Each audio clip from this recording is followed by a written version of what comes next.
tonight without our amazing staff, Marge LaFont, our program specialist, and Michelle Will in the back, our collector. And a big shout out to Michelle's husband, Will, who set up the room for us. Before introducing our speakers, I must pause to say how impressive our audience is. Tonight we have museum board members here, as well as many locals who grew up in the area.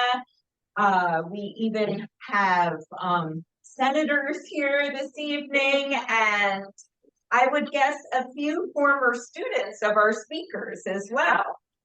I was wondering if we could have a show of hands for anyone who had one of our panelists as a teacher or had a child who had one of our speakers as a teacher or was a colleague of one of our speakers.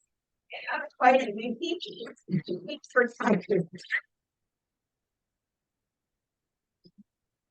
Now to introduce our speakers, Reverend Janet Maull Martin.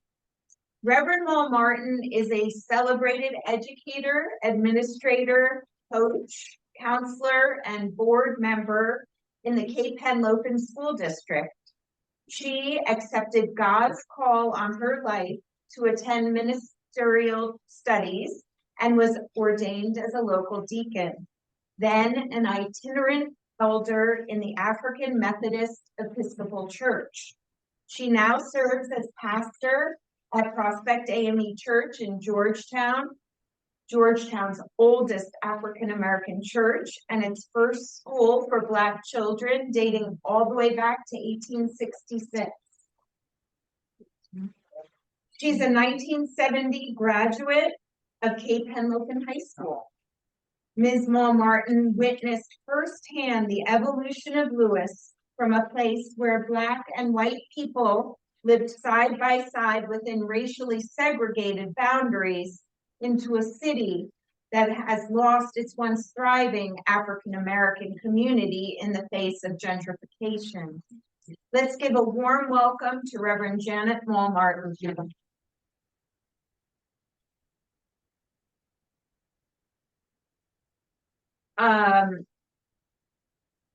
Next to Reverend Maull Martin, we have Representative Estelle Parker Selby. Ms. Parker Selby was born in Milford and raised in Lewis and Milton. As a child, she attended Milton School number 196C. The C in the school's name was the designation that it was meant for colored students. And she also went to William C. Jason Comprehensive High School in Georgetown, which opened in 1950 and was the area's only high school for Black children at that time. A teacher and administrator for more than 30 years in the Cape Henlopen School District, Ms. Parker Selby has also served on the Milton Town Council and is vice mayor. And today she champions education and healthcare issues in her legislative work. Welcome, Representative Estelle Parker Selby.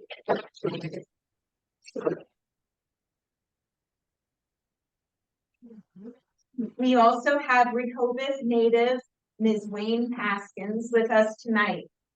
Ms. Paskins has lived her entire life in Rehoboth Beach, where she was a student at Rehoboth Elementary School number 200C, and later taught at Rehoboth Elementary School after desegregation. Knowing education was her calling, Ms. Paskins became one of the first Black teachers at the school and has built a decades-long career there. She is past president of the Sunshine Circle Club and a leader of numerous social and educational organizations in Sussex County. Please welcome Ms. Wayne Paskins.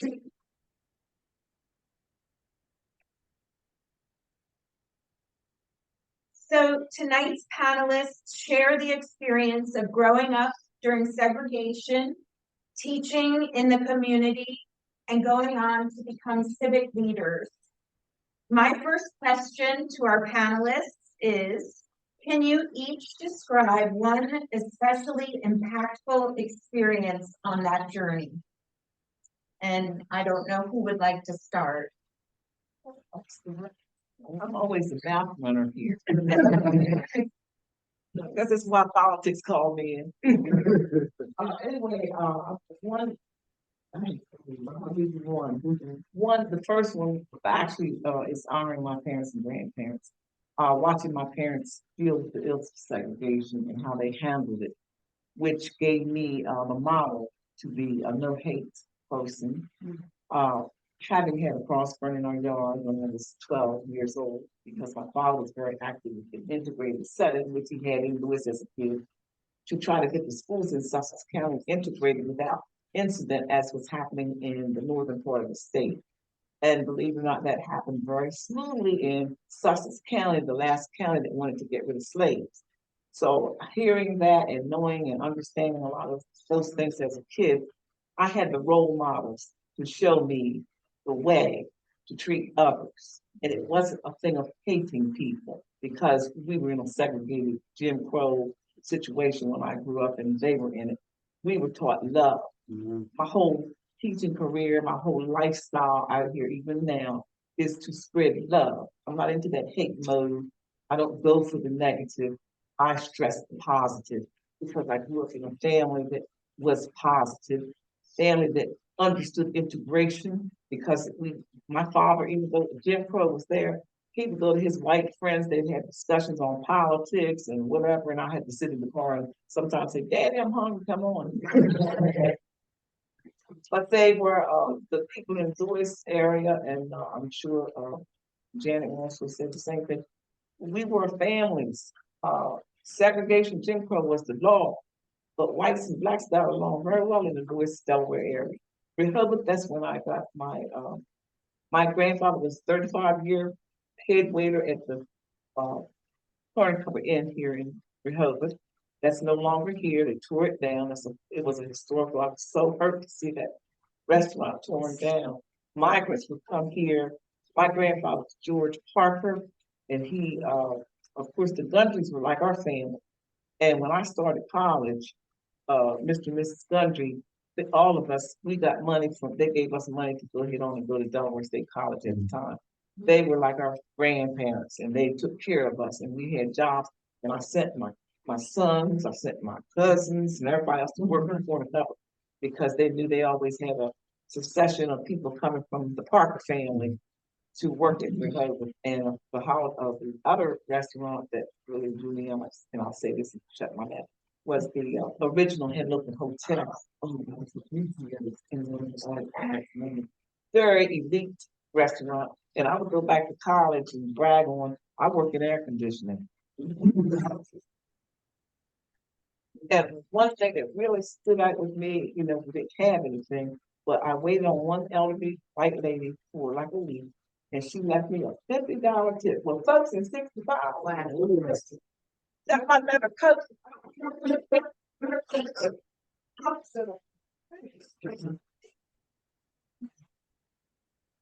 I'll come now to address that, and I think I want to approach that in answering that, Hadi, from just a little different perspective, rather than so much so what was very instrumental in me, or just has been a lasting experience for me, not so much so in segregation, but I'm going to move to when we integrated schools, okay? Because that for me has had a lasting effect on me from the time that it occurred to adulthood. And that is something that stays with you. And so I will share this experience because it is what has somewhat guided my life. It has guided, in a sense, what I did in the classrooms, how I lived my life, in knowing that you should treat everyone for who they are and do not all have a preconceived ideal of what that individual can be or who that individual is. And so I will share with you my experience when I went to Williamson Jason Comprehensive High School for my 7th grade year. Prior to that, I attended DuPont Avenue School in Lewis for grades 1 through 6. Jason was the place, of course, it was the only high school for African Americans in all of Sussex County. And so my older brother and sister attended William C. Jason Comprehensive High School. Everyone in the neighborhood did that. And so that's all that you heard about Jason, how great Jason was from the summers of watching the band strut down Savannah Road and onto Park Avenue and into the field. Jason was just something to be very, very proud of. And I wanted the opportunity to attend Jason High School. So when that opportunity came, when we integrated the schools, we had an option of going to Lewis Public School, or we could spend 1 year at Jason. And that was a no-brainer for me as to where I was going to go. And so I went to Jason for that 1 year. Very, very proud. You would think I graduated from Jason. I consider myself an alumni of Jason. But that's just how much it meant to me. I know that it means a great deal because they graduated, but I spent 1 year, and that year was an outstanding year. It reinforced what I had learned all of my first grade through sixth grade, that I was somebody and that I could be anything that I put my mind to. That through that 1 year at Jason, aside from my elementary education, I knew that I mattered. I knew that I mattered because there were people who let me know every day of my life that I mattered. And so when we integrated Lewis High School, and I had to go to Lewis Public Schools as an 8th grader, that was difficult for me. You may talk to some others and you'll find that their experience was different, but I can only tell you my experience and how that experience affected my life into adulthood and still to this day. But I can look back on it and say, I'm thankful because it made me who I am. It made me who I am. And so I'll share with you an experience as a 9th grader. I always knew that I wanted to be a teacher. And that was something that was in me. And so being at Lewis as a 9th grader, I was on the academic track, and we had tracks at that time. So I was on the academic track, college-bound track, and I was in an algebra class. The only African-American student in that class, as with a lot of classes. And I had gotten to a point in that class where I did not quite understand what was going on in that algebra class. So I raised my hand so that I could express my concern that I was having trouble. I need some explanation as to what I need to do. I held my hand for so long that I had to use the other one in order to keep it up. My question was never asked. I was never acknowledged. And I sat there with tears running down my eyes until I got up and left the class. And I went outside the door, shut the door, sat down on the floor, and I cried. I cried. First time I'd ever gotten an F in my entire time in school. And then some time had passed, and one of the students came out, and she put her arms around me, and she says, Janet, I'm so sorry you had to go through that. She said, and you know what, I'm going to tell you this, that when you're not in class, and very seldom was I not in class, she said that when you went there, stories were told about Blacks, jokes were made. That had such a lasting impact in my life. So much so that I went to the guidance office and I said, I need to change my course of study. I left Cape and Logan High School, graduating class of 1970, with a business. I went into business because I was told that, well, you won't be a teacher, you should be a secretary. So I could type shorthand. I could take shorthand at 100 words a minute, and I could type at 80 words a minute on a piker. On a typewriter. But I knew that I was college material. And I would bash myself because I allowed someone to defer my dream. And I say this and share this tonight because, as I said, it is what molded me so that I could be the teacher that I turned out to be. Because I made sure that as I stood at my door, my classroom door every morning, that I would greet every student walking through that door. And I wanted them to know that they were somebody. I wanted them to know that somebody cared about them. I wanted them to know that whatever their dream was, they could achieve it if they worked at it. I wanted them to know, don't ever let anyone take your dream away. Life will be hard, but you have to learn to persevere. Mm. And also my days in the classroom, from elementary to middle school, and to even being an assistant principal at the high school, I tell students, don't let anyone steal your dream. All you have to do is work at it. Because of my situation that I had, I refused to take a math class, even when I was at college. I graduated from Cape, went to Delaware State. At that time, it wasn't university, but I spent 3 semesters at Delaware State and avoided every class, math class that was on. I refused, it was on my schedule. I refused to go to class. I refused to, because anytime math was mentioned around me, I literally heard doors slamming in my mind. And so I left Delaware State College after 3 semesters, went home during Christmas time. January rolled around and my father said, Janet, when do you have to go back to school? I said, I'm not. Well, I lived in the house with my father for 6 months, and he would not speak to me for 6 months. If I walked into a room, he walked out of the room if he was in it, because he was heartbroken that I dropped out of college. I worked a little bit at a clothing factory called Sportscraft in Lewis. Couldn't sew, failed home economics in high school. And there I was, working in the clothing, sewing dresses and skirts all wrong, until I just said, I cannot stay here. This is not for me.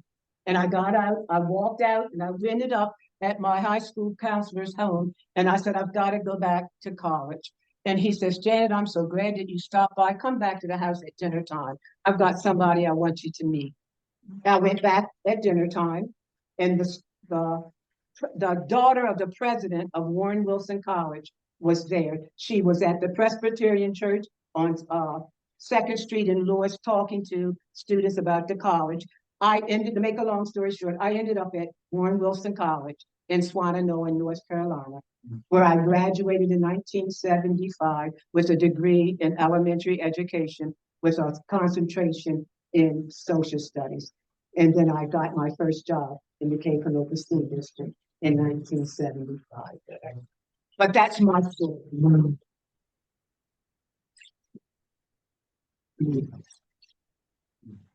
No, not to file.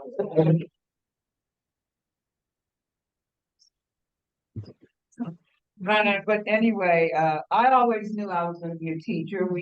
I too went to Rehoboth Elementary 200C. We know what the C stood for, but we had a fantastic teacher. I have a twin brother and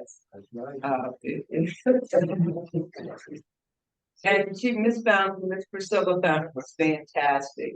And we were in the grades 1 through 6 in one room.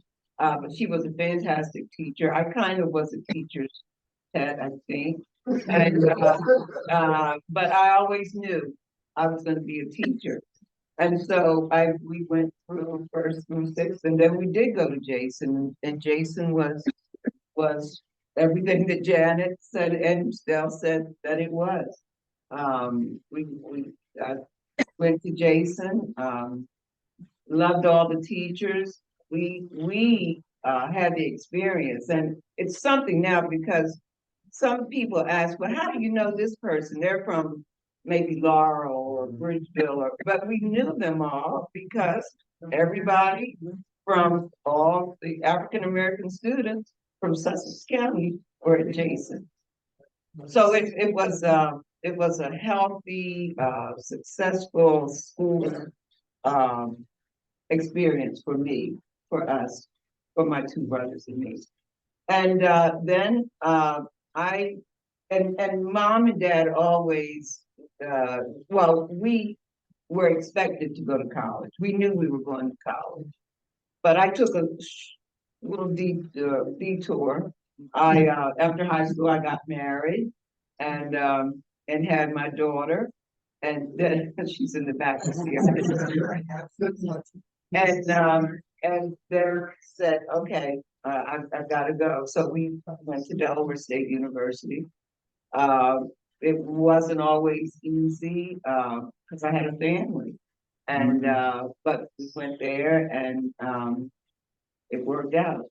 Um, uh, we were, um, I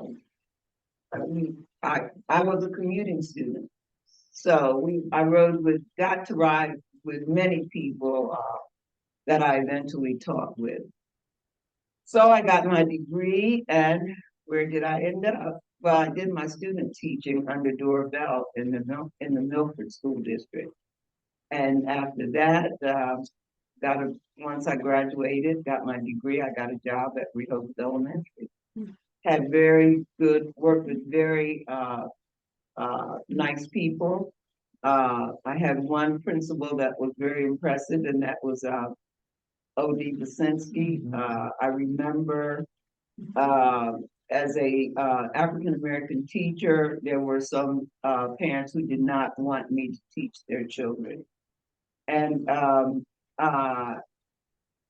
he was not my first principal. So previously, maybe it was arranged that I would not teach some of those parents who had requested that I not teach their children. But there was a parent that said to OD, I don't want my son to be taught by an African American teacher. And OD said, I'm not changing it. I'm not, and it worked out fine. And so I will always remember him for that. But I worked with great teachers. Some of the ones that I worked with are here tonight. And I don't remember having some of the experiences that Janet had, because we went to Jason, and that was the place to be. We went to Delaware State College, then to university, and that was the school that we were expected to go to.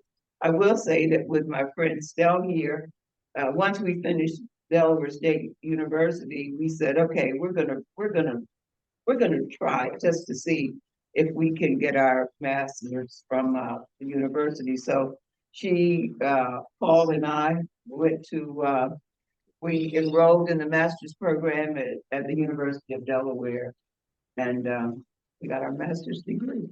So here we are tonight.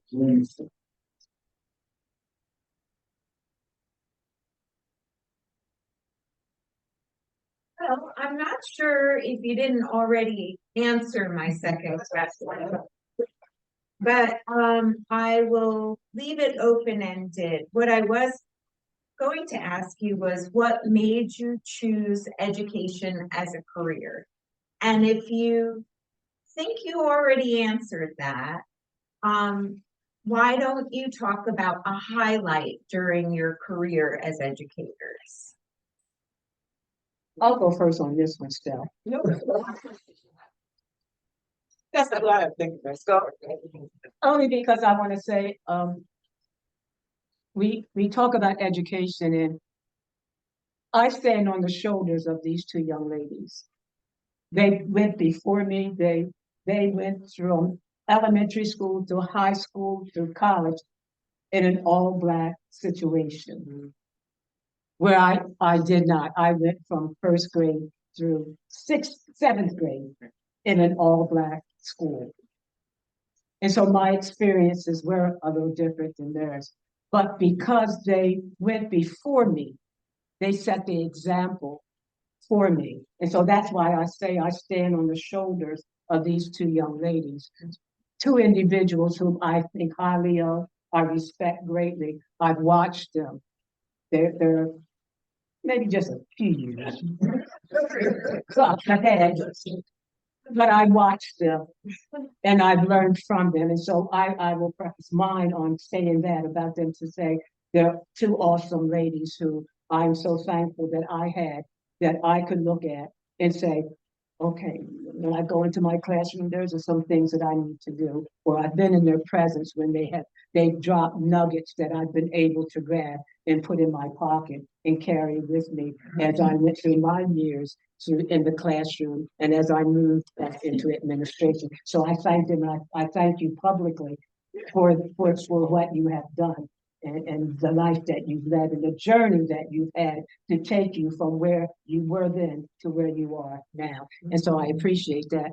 But what got me into education was really, I always think about my fifth grade teacher at DuPont Avenue School. Her name was Mrs. Mary Holmes Jones. And when I think about it, I can smell her perfume now because she was a stout lady, but she would always grab me and pull me to her bosom. And she would always whisper in my ear, you can be anything that you want to be. And that wasn't just sometimes, that was every day that I walked into that classroom. I'm reminded of the two classes that we had in the one room. So we had one room that had first and second grade. The next room had third and fourth, fifth and sixth, and then seventh grade. Fifth and sixth grade was there because we went to seventh, Jason. But she was my fifth grade teacher. So on one side of the room, I was in fourth grade. And the next year, I was on the other side of the room in fifth grade. And so every day, I would go to her and she would say that to me. And so that is one of the things that I knew that I wanted to be a teacher. I come from a family of teachers. I have aunts or uncles that were teachers, educators. And growing up at that time, if you were a preacher or a teacher, you were highly respected within your community. And so those were professions that were revered. It doesn't seem to be that way anymore as far as teaching is concerned. Somewhere along the line, we've dropped down the level as far as the importance of educators. But that's another topic for another day. But it's just that, as I said, my father spent 2 years at Del State. He went to high school at Delaware State, and then he had 2 years of college and came out so that he could help his younger siblings to go to college. But he always wanted to be a history teacher. And so I was the first of 10 to go to college, the first of 10 to get my degree.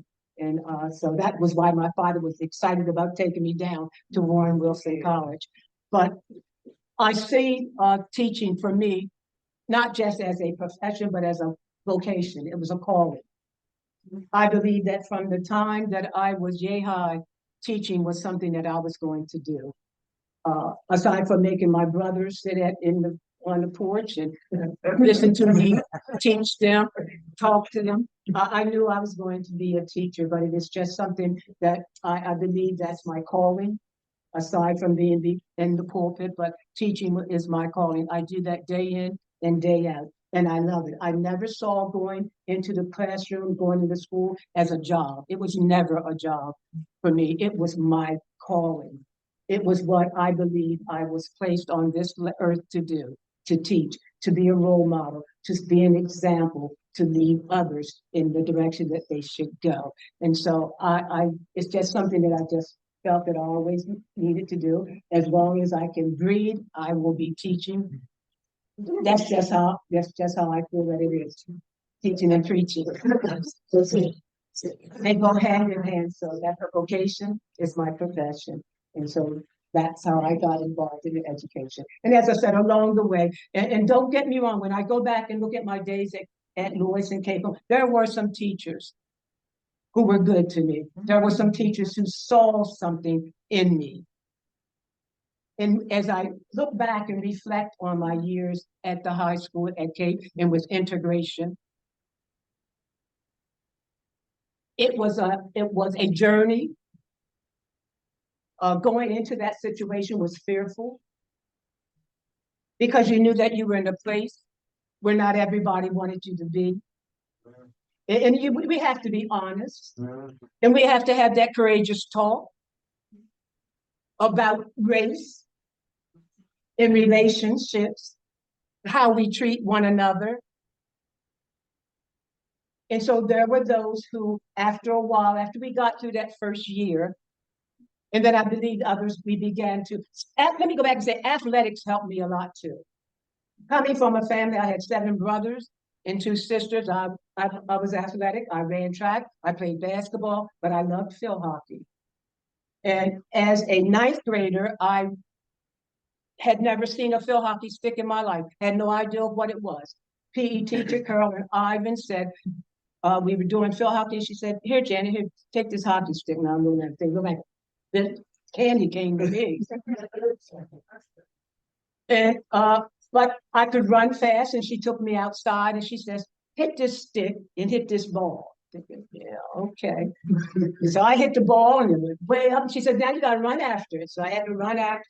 But she had me doing that, and she said, "I want you to come out tomorrow after school with the field hockey team."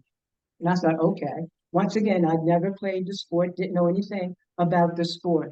But she had me out there, and I ended up being the first African American on a varsity as a 9th grader. I played varsity. And so that was, and I am so grateful to those individuals who were on that team at that time, who kind of like took me in and helped me along the way. And I remember Susan Hudson and how good she was to me. I remember Pam's house and how good she was to me. I remember she's gone and married, and I can't even think, that's awful that I've forgotten her name. So, but she's in my heart. I remember her. But there were those that were very helpful to me and helped me to feel better and more comfortable about being at Lewis High School. And that, yeah, there are some people that may not want me here, but you know what? I'm here, and I'm here to stay. Not going anywhere until I graduate. But that was my experience that I had. And I said athletics opened the door, and athletics probably opened the door for a lot of us. It made us a lot more comfortable because growing up in Lewis, in my community, from Park Avenue to DuPont Avenue to Burton Avenue, was my life. We had everything that we needed within our community. We could go up on 2nd Street simply if you wanted to go up and get something, some French fries or whatever in the summer as you're going over to the beach, but you had to go through the back door. There were no signs that I can recall that said whites only, but it was something that was implied. And you knew. I remember my grandfather saying to us, "Sweetheart, when you're up on 2nd Street, you'd be very mindful. If you're walking on the sidewalk and a white couple or white individuals walking towards you, just step off and allow them to walk by, then you go ahead." But we always had to be mindful when we were in Lewis. There were places we could not go. You could go into Bill Clifton's and get ice cream, but you couldn't sit down at the counter. Many days you go up, he was very nice, but you always knew that when you walked in, and that's the soda place in Lewis on 2nd Street, Bill Clifton's, you had to stand off to the side. You could not sit at the corner, at the counter at all. You know, we knew growing up, walking in the summers, you would walk to, we call it, well, they say it was beach number 2. I never knew it as beach number 2 at all. Always knew it as the Black Beach. There was a white beach and there was a black beach. And then, of course, we went to beach in the summer. You walk over to the beach, and Johnny Walker was the owner. He had the restaurant. So we always called it Johnny Walker's Beach. Called it Johnny. And I'm so thankful and so grateful that it now has officially been given the name Johnny Walker Beach. You know, that which used to be the Black Beach, which used to be beach number 2, is now Johnny Walker Beach.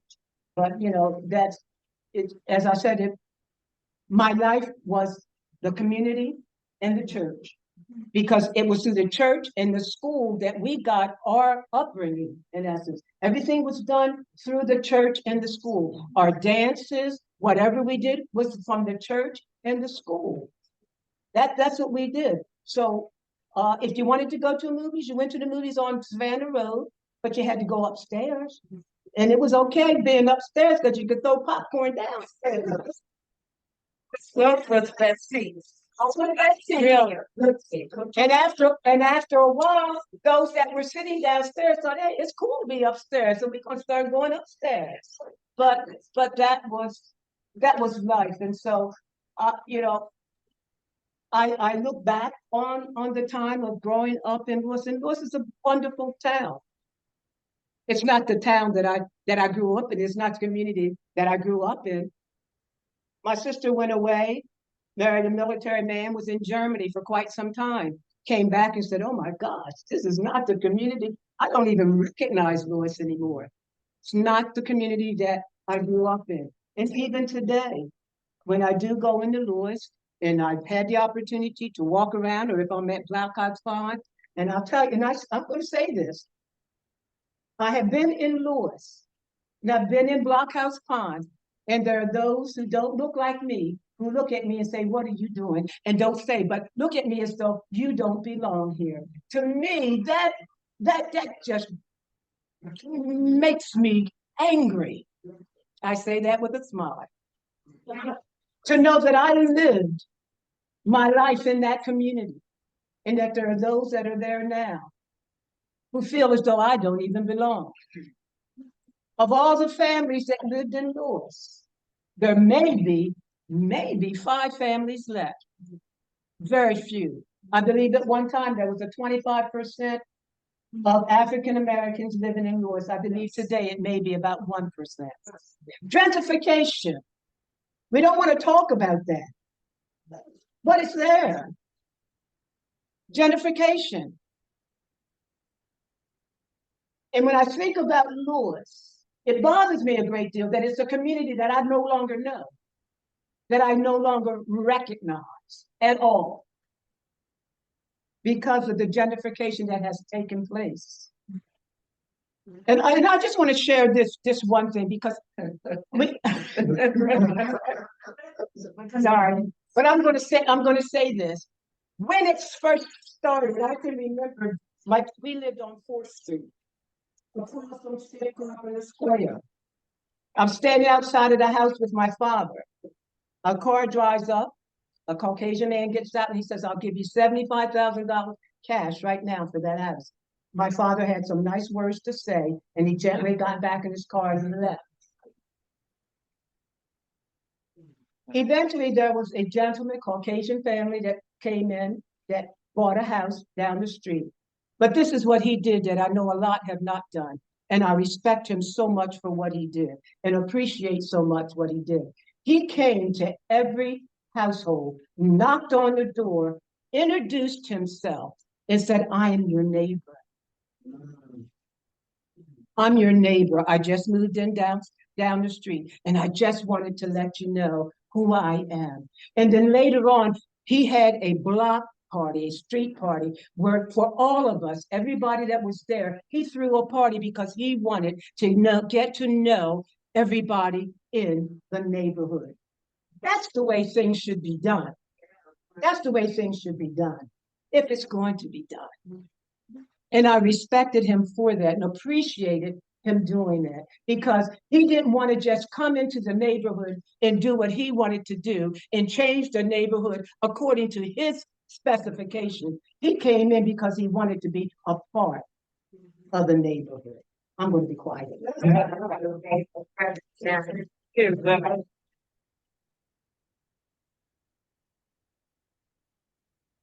Oh.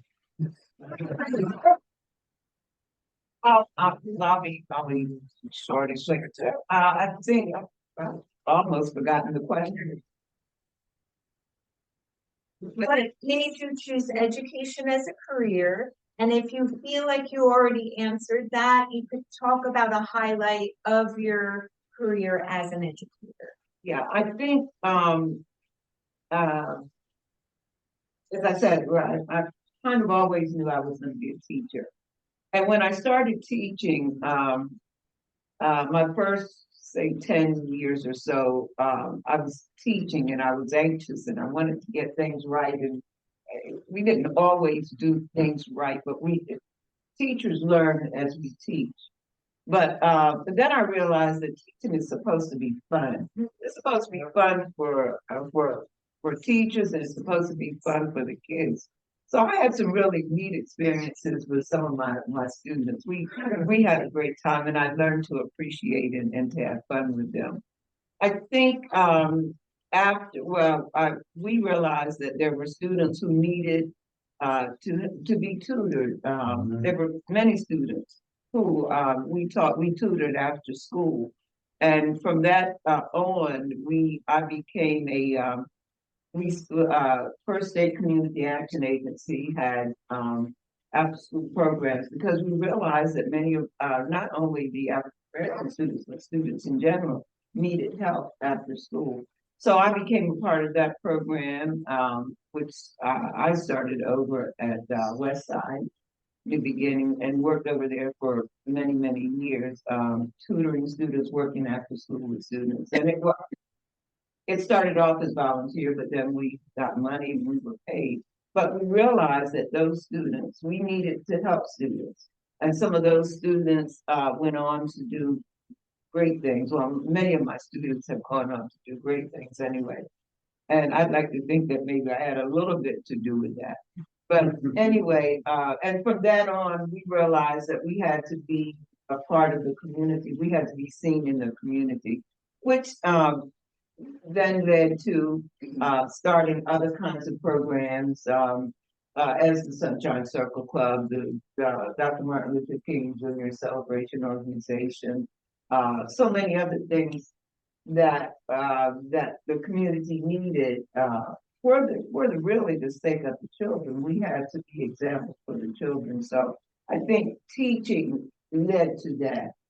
And teaching led to so many other things that many of us who are educators or not educators do for the community and for our kids today. My brothers and I think my twin brother will attest to that. We had a great time growing up in Rehoboth. I can't really complain. I know that there were people we'd go walking on the boardwalk and people expected us to move over, and we'd say, we're not moving over. People expected us to move over so they didn't get by. But we remember when we were teenagers, Rehoboth had whether anybody here remembers it or not, but it appears you're too young to remember the but they would have dances like bandstand and all of that. And we'd go down there and dance, and everybody, black, white, and everybody would dance there. We had a good time. Then eventually they stopped it. So I don't know what happened there, but we had a pretty good life growing up. My parents, we lived in the country. I grew up back off of Country Club Road, where the Country Club Road is in Rehoboth. There was no country club there then. And we were there were only two black families there, and maybe about 5 or 6 white families. We had the party lines, remember the telephones, the party lines where if you picked it up, somebody else was talking. Anyway, that's where we grew up. But when my parents worked, so they bring us to town, and we stayed with our great aunt and uncle on Hebron Road in what is now West Rehoboth. It was not called West Rehoboth then. And so once we came in town, we knew where we had to go. We knew my parents did not want us to cross that bridge. We were not allowed to do that. Although I think my brothers did. They went swimming in the canal and did a lot of things that I didn't do and if I went places, I had to go with them, sisters had to. Anyway, but we had a kind of, our life was kind of good growing up in Rehoboth, I believe. But anyway, teaching led to so many other things that I do today. So I'm grateful for my career as a teacher. Well, I'm a little different. My intentions were not to be a teacher at all because my dad was a teacher. However, I did play school with my brother and little friends everywhere when I was a little girl. But that was not my goal. My goal was always to work with children, but I was looking at the social work side. So at Delaware State College, I took sociology, and my goal was to be a social worker or something to that nature. And when time came to graduate, I basically said, I'm going to apply everywhere I can because I needed money. So I put in social work application. Cape Henlopen School District was becoming, Cape Henlopen School District had just become Cape. And I put in there and I said, first one called me, that's where I'm going. Cape called me. 2 weeks later, the social work people called. I took Cape. I had a one-on-one interview. They hired me on the spot. Now that was it. And I was there 34 years. I worked my way from, I actually, before applying for teacher, I was a playground aide. And then I became a substitute teacher, teacher aide. So I worked my way from the outhouse to the White House. I retired district level administration. And I made sure, because of some of the misunderstandings of my race, I knew I had to go and do 120% more. So I made sure I got certified into everything the state of Delaware offered, including superintendency. And then they started this program one or type, whatever it was, 1 or 2. I got all of that. And I looked at that paper the other day and said, wow, I have no idea all this stuff. But I made sure that I was going to be highly qualified was the new term they were using. And I made sure I was highly qualified. One thing I do that stands out to me, and I'm sure one of my students here can attest to that, we taught children. We didn't teach white children and black children. And we didn't have a lot of Latinos at that time. It was strictly black, white. We taught children. Our classrooms showed that children were important to us, not their race. And like I said, I grew up in a family that modeled, judged me for my character, not the color of my skin. And I believe that. I believe today I'm where I am now, that I was retired minding my business before I got into this other piece with politics.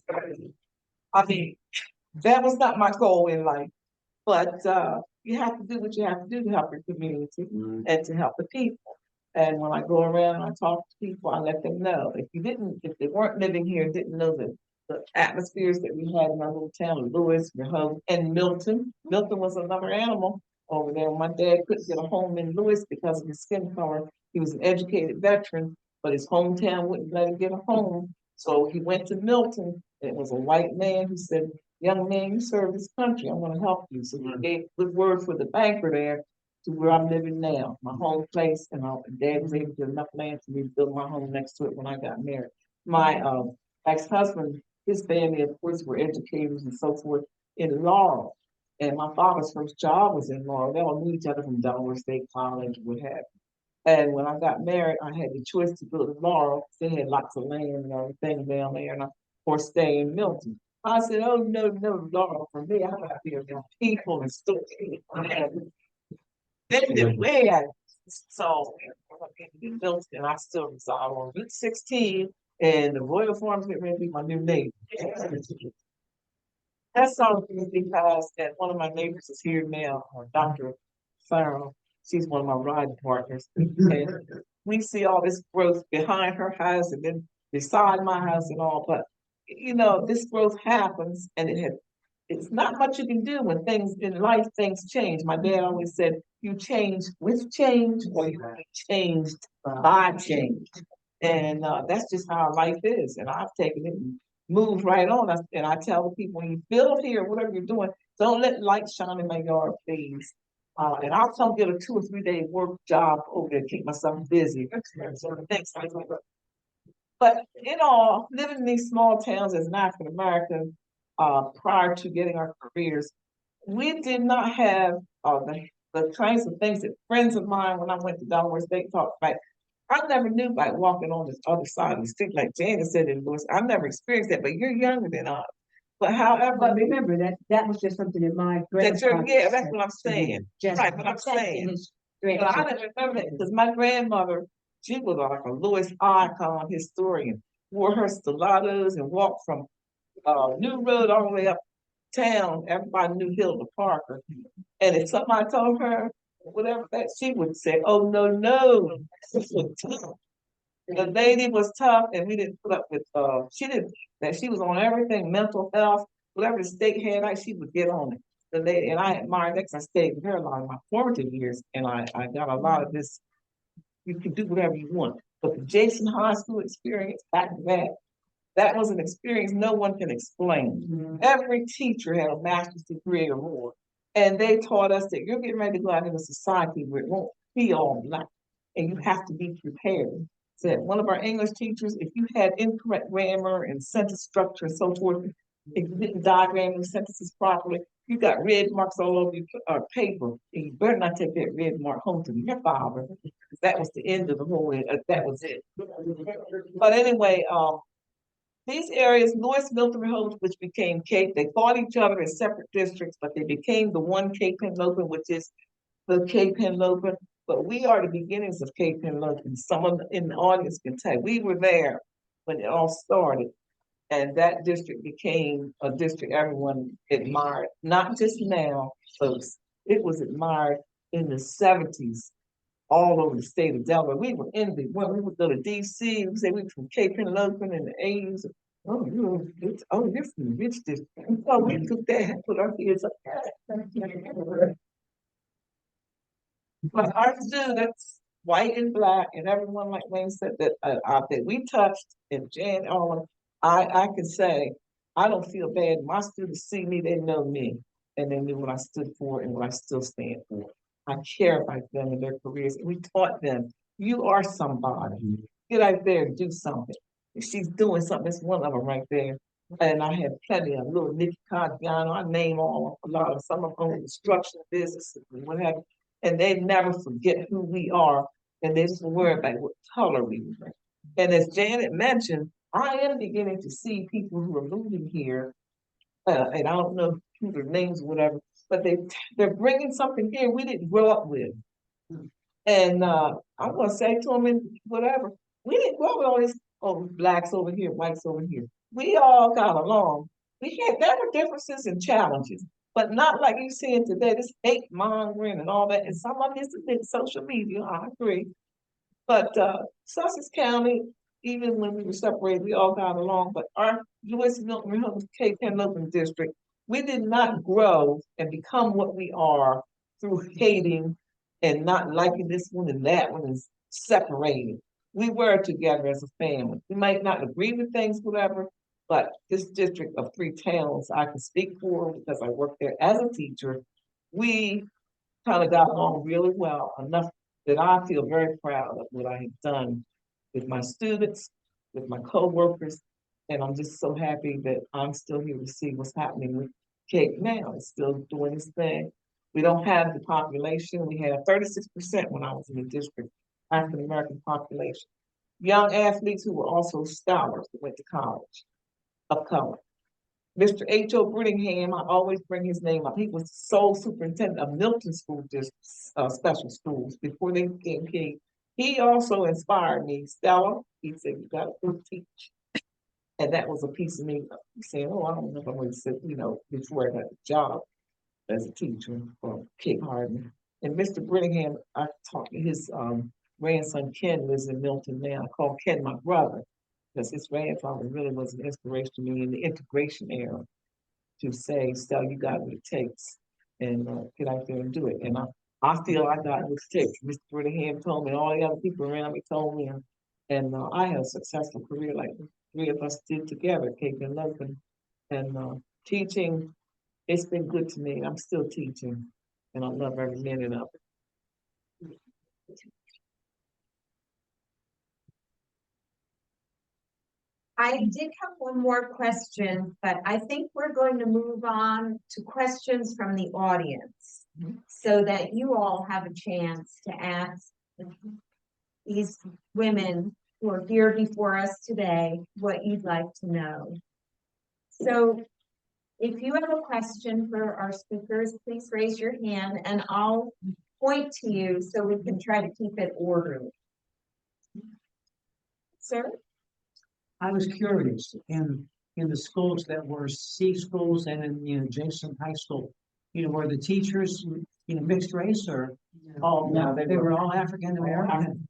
Wow. We didn't deseg in Delaware until 1967. That's when Jason High, which you all know is Del Tech in Georgetown, that's when it became the community college. It was the most modern, highly tech school in the state of Sussex County. Well, Sussex County, I'll say that. We didn't have that school. My grandmother and all of them could only go to eighth grade here, Sussex County. And the philanthropist with the DuPont company, H. Fletcher Brown, decided, well, first the DuPont schools were the 1 and 2 room C schools. And then later on, Jason became Jason through H. Fletcher Brown, who also was with the DuPont company, philanthropist, built that school. And I went 7th through 12th grade there, graduated 12th grade. And then 1967, the last class, I want you to want to speak from the last class, there's a graduate, the last class at Jason. No, oh, no, they were the last class in the segregated system. And then everyone was integrated in, but I was in college at that time. I was a part of the movement when Dr. King was killed, 1968, Delaware State. I had a car, and I had my car blocking off a road. We got into those two things, but it was nothing violent. It was organized, and we took the campus over like everybody else was doing all over the country, in recognition that we can appreciate still being segregated, treated like we ran and stereotypes, stuff like that. But those schools were big schools, even though they were not public. Sir? When Jason was going to option to high school for the African American, there's several people about the first part, what percentage of the African American community in the county even went to the high school? Because my understanding was they had to buy their own transportation. No. Had our own buses. Second part of what their Catholic didn't make a big difference for the higher percentage of the African American able to go to school at the school. They can go to their local community. She's from the era that had to go over when integration put out. That's what she was speaking of earlier. And my sister-in-law, who's, I'm sorry, sitting there now, she was the first African-American student that graduated from Lewis Public school. Public School. She eventually, you went to Jason how many years? 2, and then went to Lewis High School. Oh, yeah, Lewis High School. Then, Were you saying that someone said that at one point, Paskins could only go up to 8th grade years? Yes, yeah, that was Tell me it. that year and what happened. I mean, where did you go? That was not all the schools in Sussex County. That was, for instance, Lewis, the DuPont Avenue School in Lewis went to, in fact, my parents went there to the 8th grade. Yeah, that's all. And then they left there and they had to go to Delaware State College for high school. High school. It was a high school as well as college. But it said, Yeah, or the state, and this Howard, and now the state paid for their transportation there. Or they would go to Howard High School in Wilmington, where the state would pay for their boarding and that type of thing. That was before desegregation. What year was that, say, when you couldn't go beyond 8th grade unless you made all these other? well, that's the era of my grandparents. The last 67. Well, no, it wasn't before that. No, it wasn't before that. They were high school, so I thought they'd go down. And had to be in there. When you're at Jason, 52. 50 or 52. First class, 1950. Yeah. Way before the 50s. My father went to high school with don't. My father did too. Yeah, my mom graduated from South Sky in Yeah, My mother went graduated to Howard. They had to board though. yeah, They they had had to to pay. board you.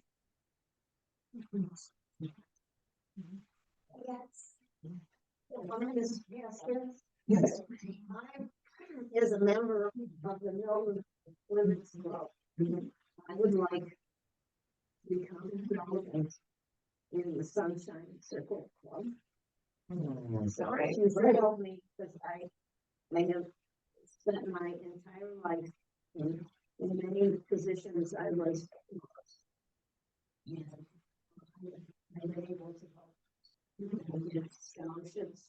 Now, my young lady then quit and told me about it, so that any incidents were, if we are, as you trying to reach out.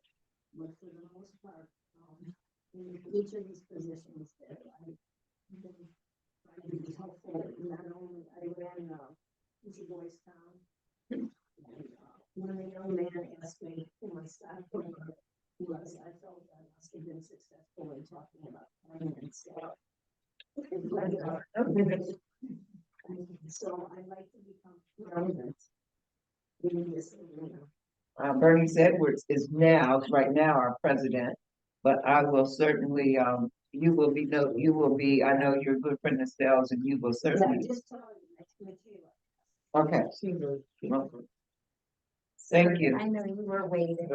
Where was the Jason School located? It's still there. Is it Yeah. still there? I was responsible for helping to get the state marker there with the first president of Deltech, Jack Owens. And I have an 8-track, but I had Deltech put it on the, not the CD, DVD, whatever, so that they would have it for their archives.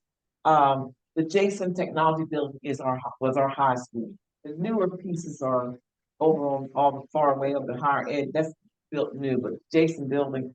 And what was amazing, when the architects and so forth came there, and I know this through Jack Owens, who was the first president, he said, still they were amazed at how the building was built, but more so they were even more amazed there was no graffiti or any of that. We took a lot of pride in our high school.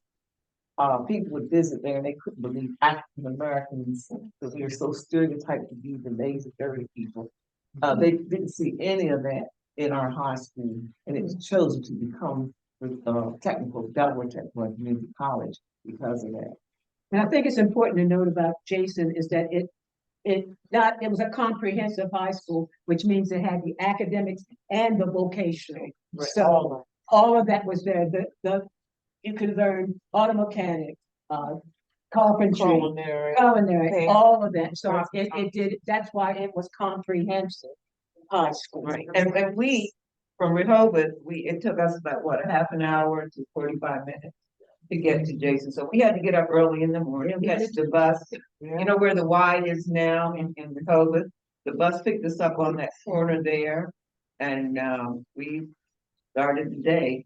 And And we kind of enjoyed it, didn't we? I think I did. if we lived in Lewiston, Marshall Lockwood had the bus service that took everyone from Lewis with stops along the way. We had stops along the way from Lewis all the way to Georgetown to pick up individuals that attended And school. Marshall Lockwood was one of my cousins, and I am, by the way, a 6th generation slavery. I do know that. I have all my stuff, and recently got the genealogy all straightened out. And the Lockwood family, my grandmother was a Lockwood, and Millie Lockwood's in St. George A&E Church, because everyone visits there. It's a historical church we all went to. Millie Lockwood missionary is named after my great grandmother, who was also a free slave at the time. Her mother was Caroline and Millie, and my great grandfather. So the history is there. We have a long history in Lewis. When I tell people I am rooted in Lewis, Delaware, it's like, oh, you were, it's like a surprise to see African Americans. But our roots, all of our roots are real heavy there, and Rehoboth Beach. So we are these little tanks. So I think we have time for one more question. In the back, with your glasses. I don't want to be too far off the break with my question, but I think I heard, Ms. Selby, I heard you say that, today, like 35% black staff. No. When I was in the Cape Henlopen School District, that was in 1970 through 2004, but it started getting different around late 90s. Okay, so my question is, what do we look at Lewis, today and Rehoboth? And we look at the economics in our community, and we look at how we're growing, because when you said to Mr. Kane, The percentage wouldn't change or the percentage. So when we look at our communities today and we look at the growth that's going on between Lewis and Rehoboth, and we know that it's not every second lane is being developed and houses are going up, doctors' offices are going up, buildings are going up. So the housing that's going up and the cost of living for these housing, most families that cannot afford. We're very aware of that, believe me. Okay, so when we look at our schools, and we look at the housing situation and the cost of living in houses, do you kind of like a repeated, segregation kind of living in because children, low income families?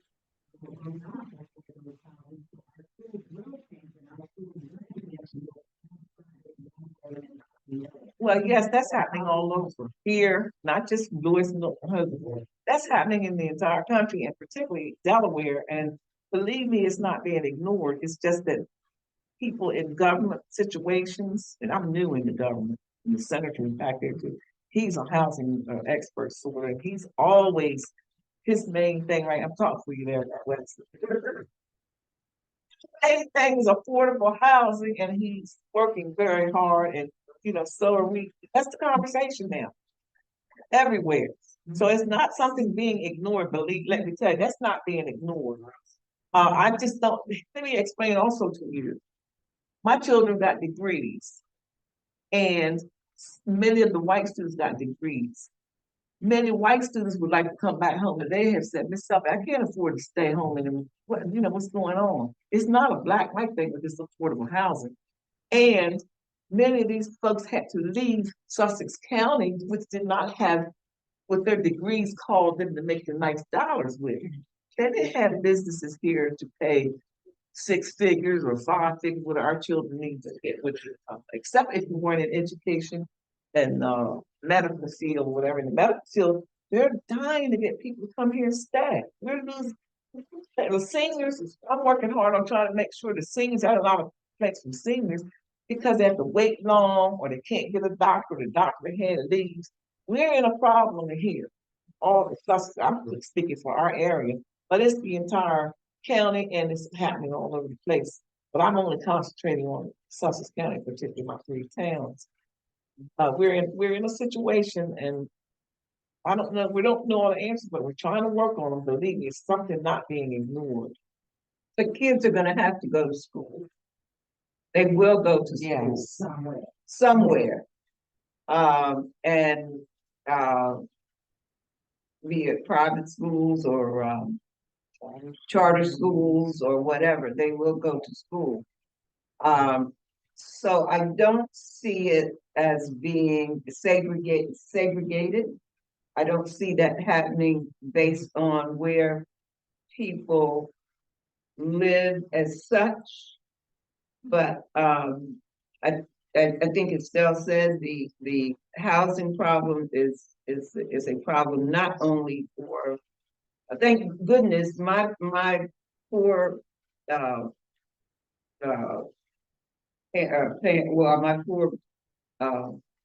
my ancestors owned property right here in Rehoboth. Otherwise, I would not probably have grown up or owned the land that I do today in Rehoboth. But we have to do something about affording housing for people to live, so people can work in Rehoboth. One of my closing statements was going to be that when we were growing up in Rehoboth, and we talk about the successful restaurants or the success, let's say, of a Rehoboth Beach.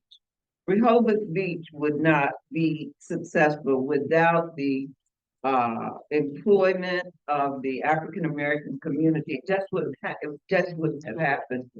I can remember days when my mother, she worked at the Dinner Bell Inn. She worked there for many, many years. And they had somebody that would pick up all the help from the African American community to take them down when somebody was not able to work there they go all over to try to get somebody to bake the rolls, to fry the fish, to do all of that.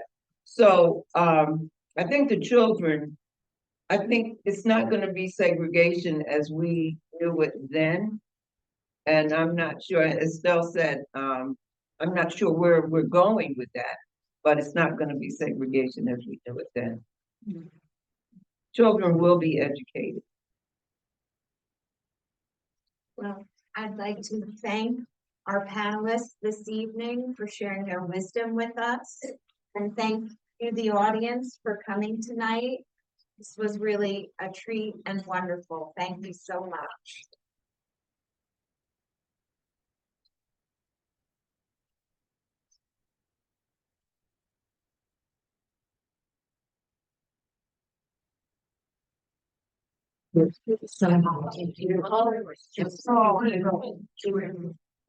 Just. Where to get a player from? Thank you.